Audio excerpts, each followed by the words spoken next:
Кыргыз Республикасынын Жогорку сотуна караштуу сот департаментинин чейрек кылым аралыгында бир катар өзгөрүүлөргө дуушар болуу менен бүгүнкү күндө сот тутумунун бир бутагы болуп иштеп келе жатат. Аз убакыт болсо дагы өзүнүн басып өткөн жолу, кыскача тарыхы бар деп айтсак болот. Бүгүнкү күндө сот департаменти жергиликтүү соттордун ишин материалдык, техникалык жана башка жактан камсыз кылууну жүзөгө ашырууга, мыйзам менен каралган, мыйзамдык күчүнө кирген соттук жана башка актыларды аткарууну камсыз кылууга, ошондой эле сот адилеттигин толук жана көз карандысыз жүргүзүү үчүн шарттарды түзүүгө багытталган иштерди аткаруу үчүн түзүлгөн өз алдынча мамлекеттик орган катары өз ишмердүүлүгүн улантып келе жатат. Сот департаменти сот аткаруучулар жана сот приставтарын кошкондо бүгүнкү күндө 1000ден ашык кызматкер эмгектенип келет. Бүгүн Кыргыз Республикасынын Жогорку сотунун төрайымы Нургүл Бакированын катышуусу менен сот департаменти, анын облустук башкармалыктары сот аткаруучулар жана сот приставтары менен кеңири форматтагы жолугушуу болду. Аталган жыйынга ошондой эле Жогорку соттун аппарат жетекчиси Эркинбек Мамыров, сот департаментинин директору Урмат Кожомбердиев,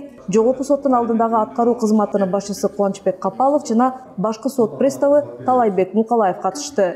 Жогорку соттун төрайымы өз сөзүндө сот актыларынын аткарылышы сот тутумуна болгон ишенимди арттырары талашсыз экендигин жана акыркы мезгилде сот аткаруучулардан талап кылына турган иш жүктөмдөрү көбөйгөндүгүнө токтолуп өттү. Соттун чечими чыккандан кийин силер аткарышыңар керек. Бирок ошол соттун чечимин мыйзамдуу, негиздүү аткарышыңар керек. Ошондой эле Нургүл Бакирова коррупцияга каршы күрөшүү, мамлекеттик органдын беделин түшүрүү менен сот тутумуна көлөкө түшүргөн фактыларды түп тамырынан жоюу керек экендигин баса белгилеп кетти. Сот системасынын ишине эң чоң мындай бир баа берүүдө, ошонун ишинин жыйынтыгын чыгарууда сиздердин ордуңуздар, сиздердин жасаган ишиңиздер чоң роль ойнойт. Сот департаментинин, анын ичинде сот аткаруучулар менен сот приставтарынын кынтыксыз жүрүм-туруму, тартипти сактап, ишке жоопкерчиликтүү кароо менен ар бир коюлган милдеттерди так мыйзам чегинде адилеттүү аткаруусун талап кылды. Ошол талапты кандай аткарып атат? Ошону татыктуу аткарып атабы? Ошол жерде бир ошол кызматкердин ишинде бир кемчиликтер барбы? Же болбосо ошону оңдой турган бир маселелер барбы? Аларга кандай маселе жаралып атат өзүнүн ишин мыкты аткарышына? Ошону биз чечип берүүгө кандай бир шарттарды түзүп беребиз, кандай жардам беребиз? Ошонун тегерегинде иш кылышыбыз керек да.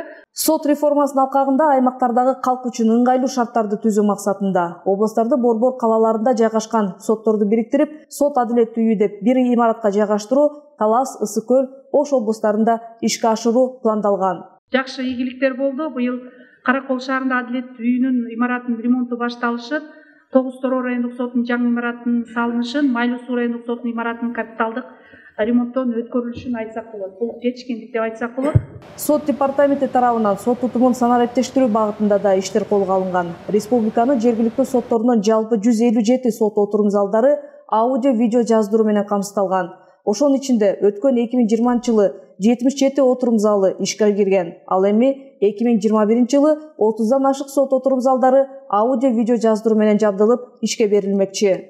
Жолушууда ошондой эле сот аткаруучулар жана сот приставтары кызматынын, жалпы сот департаментинин кызматкерлеринин айлык акы маселеси, сот аткаруучулар үчүн имараттардын жетишсиздиги өңдүү бир катар көйгөйлүү маселелер дагы талкууланды. Сот департаментинин директору Урмат Кожомбердиев Жогорку соттун төрайымы Нургүл Бакировага ыраазычылыгын билдирип, бул сот департаментинин кызматкерлери менен ушул форматтагы биринчи жолугуш экендигин айтты. Өз кезегинде Нургүл Бакирова мындай жолугушуулар улантыла тургандыгын, сот реформасынын негизги максаттарынын бири болгон жарандар үчүн сот адилеттүүлүгүнүн жеткиликтүүлүгүн, ачык айкындуулугун камсыз кылууда бардык аракеттер жумшалышы керек экендигин баса белгиледи.